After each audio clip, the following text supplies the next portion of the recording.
Usually I send people to YouTube to look up chess videos, but on this particular defense, the Cambridge Springs defense, I didn't really find a good YouTube video. So I decided to make my own. Cambridge Springs defense, very popular in the 1920s, not so popular anymore. Seems like white has easy ways to keep a slight advantage. But at the lower levels you might see this defense more often because it does contain a few traps for the unsuspecting white player.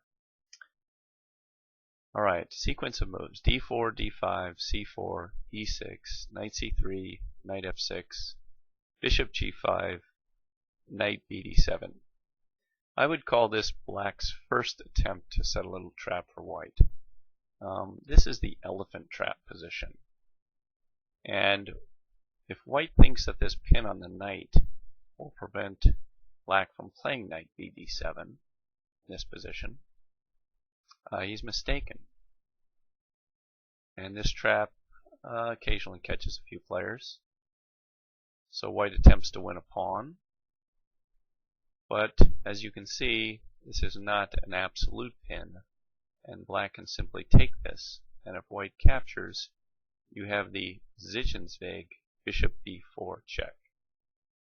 That forces white to interpose with the queen.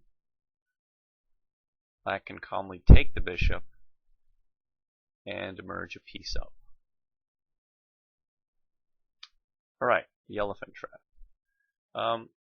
Cambridge Springs defense, though, begins after the move e3. Now you'll notice the bishop is cut off from the queen side. Black plays c6, and white plays knight f3. A lot of players do not play knight f3 here. It's not considered the strongest way to play, but you will see it at the lower levels. And then black is allowed to play this move, which is characteristic of the Cambridge Springs defense. Alright, in this position, there are a lot of good moves for white. Theory currently favors knight d2 as giving white some advantage. And that move is not so easy for someone who normally plays the queen's pawn and is a lower rated player to find. It's a little bit unnatural to move your knight twice and to move the knight backwards. So you might find at the lower level somebody playing the move bishop d3, which looks somewhat natural, putting the bishop on a nice diagonal. That, however, is an error that gives black a tiny advantage against perfect play from both sides. Black now plays knight e4, exploiting the pin on the knight on c3. Here, if white guards the knight by either rook c1 or queen c2, he loses immediately. For example, queen c2, knight takes g5,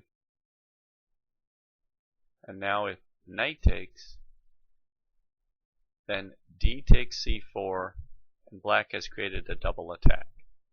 Pawn is attacking the bishop on d3, queen attacks the knight on g5, and white loses a piece with a lost position.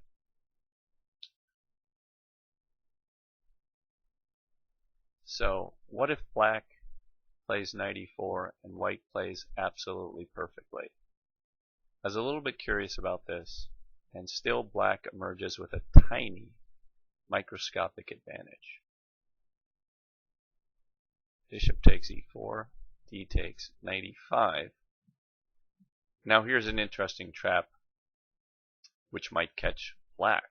For example, knight takes knight, pawn takes knight, queen takes pawn is met by queen d8 and 8. That would be embarrassing.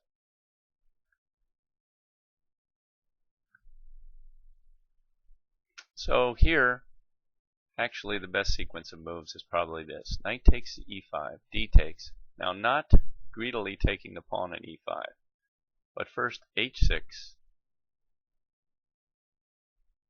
Bishop retreats. Bishop b4. Again, not taking the pawn, being mated on d8. Castles. Bishop takes, pawn takes, castles. And now queen d4. Black has a tiny advantage, according to the computers. White's pawn structure is rather odd. Two sets of double pawns. Alright, so what do you need to know about the Cambridge Springs defense? Well, if you play it as black, and you're hoping for that one trap that you might be able to spring, the person plays bishop d3. I would say, yeah, be aware of that, but also be prepared for white to play the best moves here.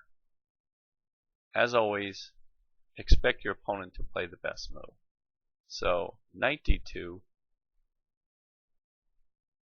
pawn takes pawn perhaps, thinking that you might catch the bishop. Well, this is slightly better for white.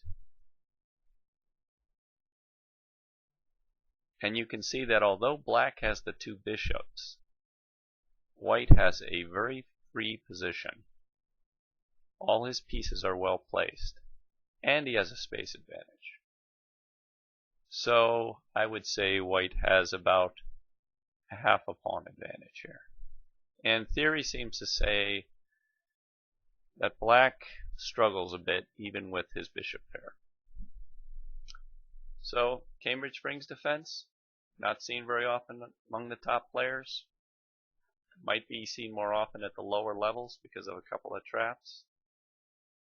But you really don't want to play chess that way, do you?